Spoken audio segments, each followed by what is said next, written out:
Hello ladies and gentlemen, and welcome to Palm Beach Chess. This is International Master Camelia Ciobanu, and in this video it is my pleasure to show you a blitz game played in the French defense, and the players are Ho Yifan as white against Alexander Morozevich.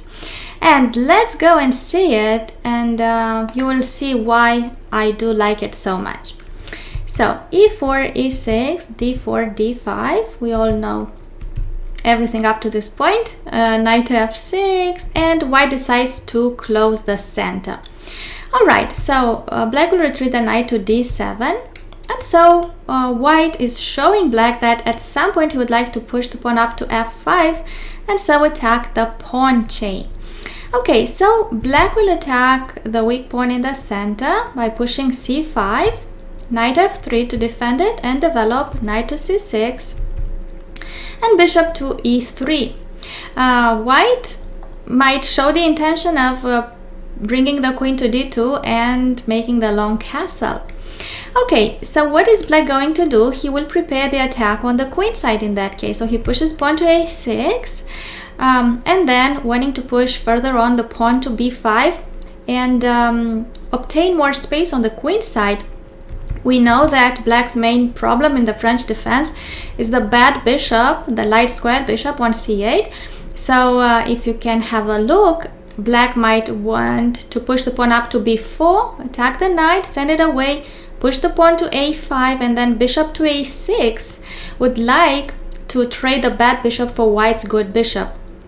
Okay, so it is not necessarily in this order, but this is a good idea for black. Okay, so white is trying to stop the pawn from going to b4, and this is the moment which I most like in the game.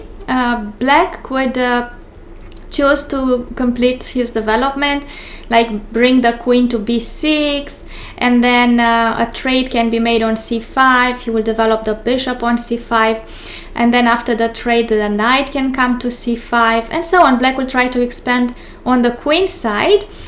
But in this case, black will focus on the center. There are two pawn chains in the center, and black will try to weaken white's pawn structure. And guess how is he going to do it? If you have seen also Nakamura's blitz games, you might be familiar with this. So at move number 9, black pushes the pawn to g5 to send away either the knight from controlling the center or the pawn on f4 from defending e5. So in this case, white took with the pawn, so black will take further on d4, and can you see that the pawn on e5 remains unprotected? So basically what black did was giving away the pawn on g7 for a central pawn. So black is the one who remained with two pawns in the center. Okay, it's not a very easy position because black is quite exposed on the king side and white has the pawn's majority over there. Plus, black still has the bad bishop on c8, which he will develop on b7, so black has both bishops in fianchetto. White is pointing toward the king, like the bishop from d3 is attacking h7, right? So what black is hoping to do is to advance his central pawns and then gain more space in the center. The problem though is that in that case he will weaken, for example by pushing e5, he will weaken the f5 square, so the knight could go there. So black has to be very cautious in how he is handling this position. Okay, so what he does, he goes after the bishop on e3. White does not seem to care about it. And very interestingly, even if black is two bishops, he's got a pair of bishops, he wants to give away the bishop from the king in order to gain the pawn on g5 with the queen. So basically now black is one pawn up, and he will be quite ready to defend the castle, and then the endgame should be easy to win. Okay, rook f4 threatening. Guess what? Rook to g4 and pin the queen. So pawn to f5, is preventing that.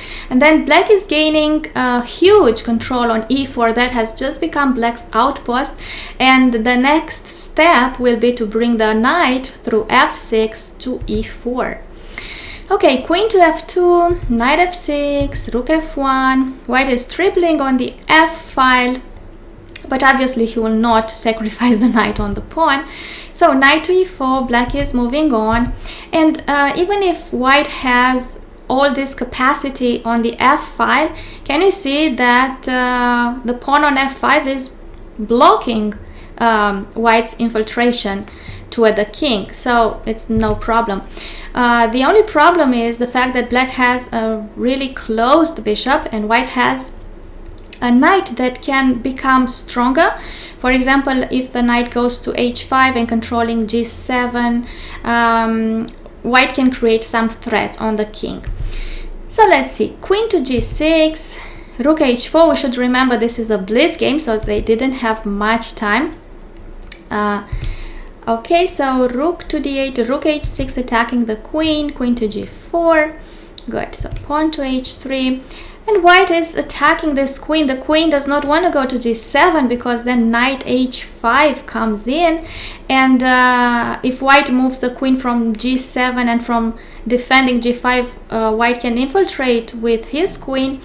And so black will have some problems on the dark squares. Remember, these are the weakest squares, the dark squares, because the dark squared bishop is missing. And so what black does is a counterplay attack, right? So he pushes the pawn to f4 with a fork. Now they trade queens, and black has triple pawns, white has double pawns. So not the best of structures, but at the same time the pawn on e3 is a passed pawn and it's only 2 steps from promotion. So if black will manage, and here we go, to trade the defender on f1, the rook, then he will infiltrate with the rook on the first rank, and then it's just a matter of time until he will be able to push the pawn. So bishop to d5 because it was under attack by the rook. White is trying to start the march with his own passed pawn, and his plan is to push pawn g6, knight h5, g7, knight f6, and promote pawn g8. But it looks like black is going to reach first the promotion. Okay, so after g6, pawn to e2, what is white going to do? If he sacrifices the knight for that pawn, he will not be able to promote anymore, and black still has another passed pawn. Plus, white has a big weakness on g2. It's sufficient for black to push the pawn to e3, and with the rook from the second rank, attack on g2 as well as with a bishop, which long diagonal will be soon opened. Okay, so knight to h5, e1, promote a queen, check. What is black going to do? Now, it's very important not to blunder, not to play king g8 because of knight f6 check, and then white promotes to queen. So he's got to play king to f7, and white's attack has been extinguished. So he will sacrifice the promote to queen and sacrifice it, and then check. But of course there is no danger of any perpetual check, and so black is just running away with his king.